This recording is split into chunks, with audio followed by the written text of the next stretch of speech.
மேகதாட்டுவில் கர்நாடக அரசு அணை கட்ட முனைவதை தடுக்கவும் தமிழகத்தை வஞ்சிக்கும் அந்த திட்டத்துக்கு மோடி அரசு அனுமதி கொடுக்க கூடாது என்று வலியுறுத்தியும் இங்கே பல்வேறு விவசாய அமைப்புகள் கட்சிகள் துணையுடன் மறுமலர்ச்சி திராவிட முன்னேற்ற கழகத்தின் அறப்போர் ஆர்ப்பாட்டம் தகிக்கும் வெயிலிலும் வெற்றிகரமாக நடைபெற்றிருக்கிறது.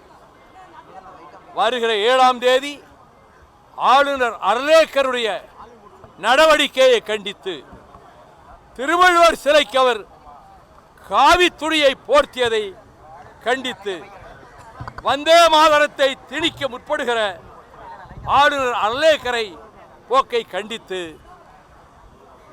ஆளுநர் மாளிகைக்கு எதிரே என்னுடைய தலைமையில் கருப்பு கொடி அறப்போர் ஆர்ப்பாட்டம் நடைபெறும்.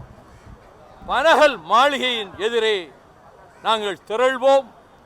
அங்கிருந்து அணிவகுத்து ஆளுநர் மாளிகையை நோக்கி செல்ல வேண்டும் என்று நாங்கள் திட்டமிட்டிருக்கிறோம். நாங்கள் கலவரத்தில் ஈடுபட மாட்டோம், கல்வீச்சில் ஈடுபட மாட்டோம். அறவழியில் கருப்பு கொடி அறப்போர் ஆர்ப்பாட்டத்தை நாங்கள் நடத்துவோம்.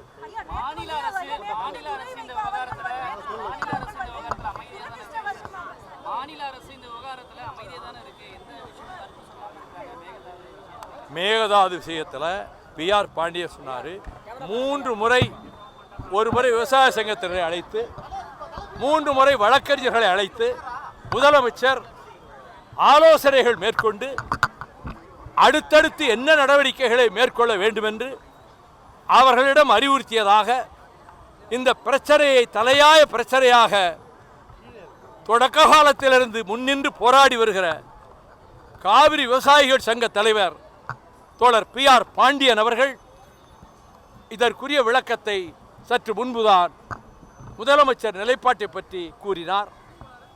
அதற்குரிய கவலையோடு அவர் நடவடிக்கை மேற்கொண்டிருப்பதாகவும் சொன்னார்.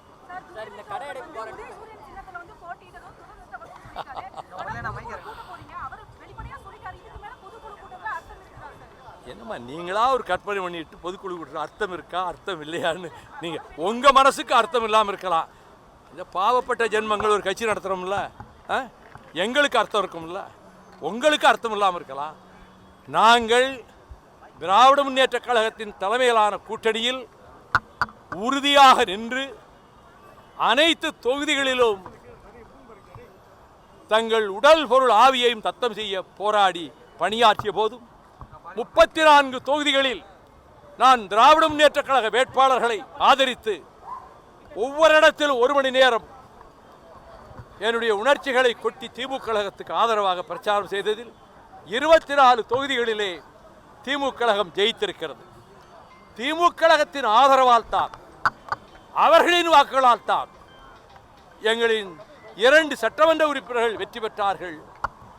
மற்ற 2 இடங்களில் வெற்றி வாய்ப்பை இழந்தார்கள். என்றாலும் எங்கள் பங்களிப்பும் எனது பங்களிப்பும் திராவிட முன்னேற்ற கழக வெற்றிக்கும் ஒரு சிறிய காரணமாக இருந்திருக்கிறது என்பதையும் இங்கே நான் தெரிவித்துக் கொள்கிறேன்.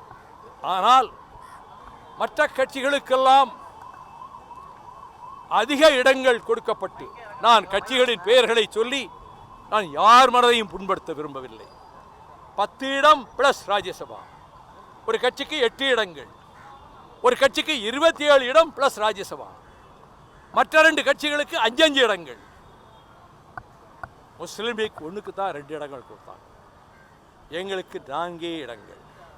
அது எங்கள் தோழர்கள் மனதில் ஒரு ஆதங்கத்தை ஏற்படுத்தியது என்று புதிய தலைமுறையில் கார்த்திகேயன் என்னை நேர்காணல் கண்டபோது இதே கருத்தை சொன்னேன். தமிழ்நாடு பூராவில் இருக்கக்கூடிய மறுமலர்ச்சி திமுக தோழர்கள் மனதில் நாம் தொகுதிகள் ஒதுக்கப்பட்ட விகிதம், அதிலும் அவர்கள் கட்சி சின்னத்தில்தான் போட்டியிட வேண்டும் என்ற நிர்பந்தம், ஒரு தொகுதியில் நாங்கள் விரும்புகிற சின்னத்தில் போட்டியிட்டுக் கொள்ளலாம் என்று தெரிவித்து அதற்கான ஏற்பாடுகள் எல்லாம் செய்யப்பட்ட நிலையில் 24 மணி நேரத்துக்கு அது கடைசி நேரத்திலும் அங்கும் நாங்கள் தனி சின்னத்தில் போட்டியிடக்கூடாது, உதயசூரியனில் தான் போட்டியிட வேண்டும் என்ற நிர்பந்தத்தால் அதையும் நாங்கள் ஏற்றுக்கொள்ள வேண்டியதாயிற்று. அதனால் நாங்கள் எங்கள் சின்னத்திலே நின்றுருந்தா இப்போ நான் சொன்ன கட்சிகள் எல்லாம் திமுக ஆதரவோடு ஓட்டு பெற்று ஜெயித்த காங்கிரஸ் கட்சி நன்றி கூட வந்து சொல்லாம பாவேகாவுக்கு ஆதரவு கொடுத்து அமைச்சரவையில் இடம் பெற்றுச்சு. அதை போல தேசிய முற்போக்கு திராவிட கழகம் 10 இடங்கள் பிளஸ் ராஜ்யசபா பெற்று ஒரு இடம்தான் ஜெயித்தது. அவர்கள் சின்னத்தில் தான் போட்டியிட்டார். அதை போலத்தான் மார்க்சிஸ்ட் கம்யூனிஸ்ட் கட்சியும் இந்திய கம்யூனிஸ்ட் கட்சியும் அவர்கள் சின்னத்தில் தான் போட்டியிட்டு 2 இடங்கள் தான் வென்றார்கள்.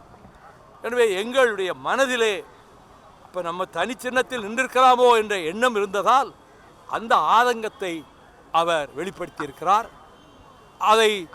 நாங்கள் அதை பெரிதாக நான் எங்கும் சொல்லிக் கொண்டதில்லை. இன்று நீங்கள் கேட்டதனால் அதை பற்றி சொன்னேன். எதுவாயினும் இது போன்ற தொண்டர்கள் மனதில் இருக்கக்கூடிய உணர்வுகள் நிர்வாகிகள் என்ன நினைக்கிறார்கள் என்பதெல்லாம் ஜூன் 27ஆம் தேதி நாங்கள் நடத்த இருக்கிற பொதுக்குழுவில் கருத்துக்கள் பரிமாறப்படும். இதுதான் என்னுடைய பதில்.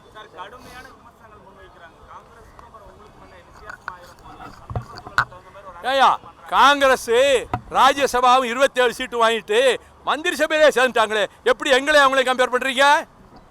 எங்க மேல உள்ள ஒரு நல்லெண்ணம் இல்லை, அதனால கம்பேர் பண்றாங்க.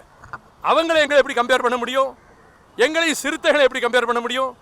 அவங்க இங்கே தான் இருந்தாங்க, ஆட்சியை ஆதரித்து மந்திரி சபையிலே சேர்ந்துட்டாங்கல்ல. அப்படிப்பட்ட நிலைக்கு நாங்கள் ஆளாகலையே. அதனால் எங்களுக்கு குறைச்ச சீட்டுகள் கொடுத்து எங்கள் சின்னத்திலே நிற்க வச்சது என்கிற ஆதங்கம் தொண்டர்கள் மனசில் இருக்குது. அதை அவர் வெளிப்படுத்திக்கார், அவ்வளவுதான். மற்றபடி வேறு எந்த முடிவும் நாங்கள் எடுக்கவில்லை. அவசரப்பட்டு எந்த முடிவும் எடுக்கவும் மாட்டோம்.